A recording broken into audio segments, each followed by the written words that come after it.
So you gave everything, your entire piece to this NS Master's program, on calls, study, theses, doing all your cases, and 3 attempts on your final exam. Now, when you did not pass the final paper, what were you going through? I think I was numb. I was in shock. I didn't feel anything. I was just empty. It literally felt that I was like I was married and my marriage has ended. I'm like I'm facing a divorce. I'm going to go through a divorce, and then there was nobody there to actually who knew what I was going through.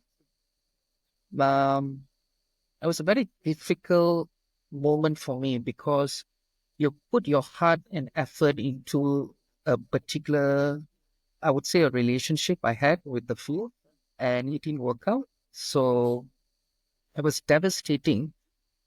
I didn't really know how to express it at that point.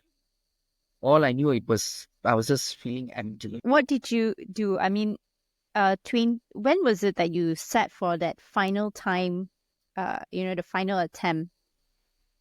I think it was 2021, if I'm not mistaken. And what did you do after that? I mean, in Malaysia, I mean, up till I think the parallel pathway, there was no other option to become a specialist already. Did you opt for parallel pathway after that? Or how did you go through this mess? So my bosses, they wanted me to stay on in the department. They suggested and encouraged me to sit for the parallel pathway, which I did, and I actually passed the MCQ for the MCAI. But it was 6 years.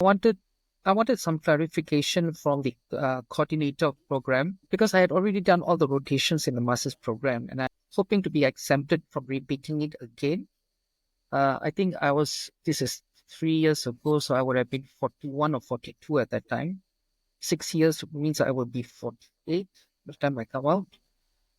But the answer I got was that, there's no exemptions. You have to sit for the whole entire 6-year program because it's a totally different program from the master's. And that made me sit down and have to reevaluate my choices in life because I gave everything, my whole 30s to this course that I was sitting for. Did I want to actually do it again in my 40s? And I missed out on a lot of things in life. I have nephew and nieces growing up. I have my siblings, I have my parents, my friends. I have a social life. In your 40s, you look at life differently because life is not just about medicine anymore. Life is so much more than medicine. It's about your family and friends, your own hobbies and interests, what you like, what are your passions. You reevaluate your choices in life once you're in your 40s. What was it easy to, or what? How did you decide that I'm going to close the chapter on medicine and move on? I remember this clearly because I was actually studying and prepping for the OSCE Viva for the parallel pathway, the MCAI. And I think it was a Saturday night on a weekend. I was studying, and I was just reading and reading and trying to memorize. And I think it was already 9 p.m. and I don't know, something snapped inside of me. I was like, what am I doing with my life? How long do I want to continue doing this? The questions that were going through my mind. This overwhelming sense of frustration was in me. And I really was becoming very bitter inside, like, hey, how long more? How long do I... So I closed my book. I just took a deep breath and I just, for that good 15, 20 minutes, I was just thinking about it and what I want to do moving forward. And I realized I don't have that desire or that encouragement to continue doing this anymore. I think I've done enough, but now I think my passion, my interest just, it changed. It switched to something else.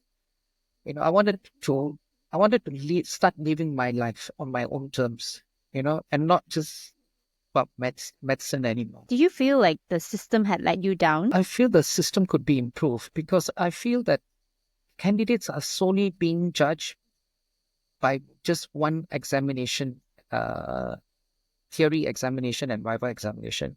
I think clinical coursework is also a good judgment of the candidate's ability, because I know a lot of my colleagues, some couldn't even get through their part one, but they were very, very good at their clinical work. Candidates, and I know some candidates who are very good academically, they pass their exams on the first go, but clinical work, not as good as others.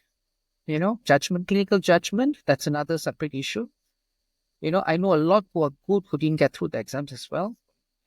So I feel that the system could be better refined to include clinical coursework and clinical judgment in as well as your examination theory and viva. Were you viewed differently by your departments, your peers? Did the medical fraternity, do you feel like they viewed you differently now that you've not passed your exam despite multiple attempts and you're in this limbo? I think because I was with the department for what, a good 10 years.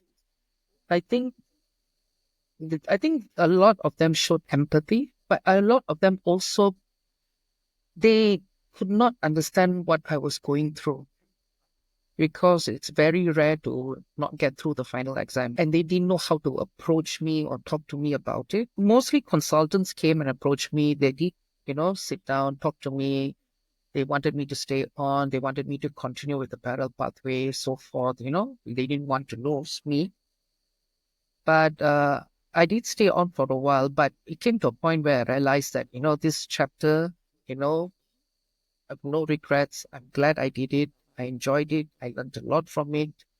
But it's time to close this chapter and move to something new. My colleagues, I think, were quite understanding. And I think, as far as I know, there was no stigma or no judgment per se.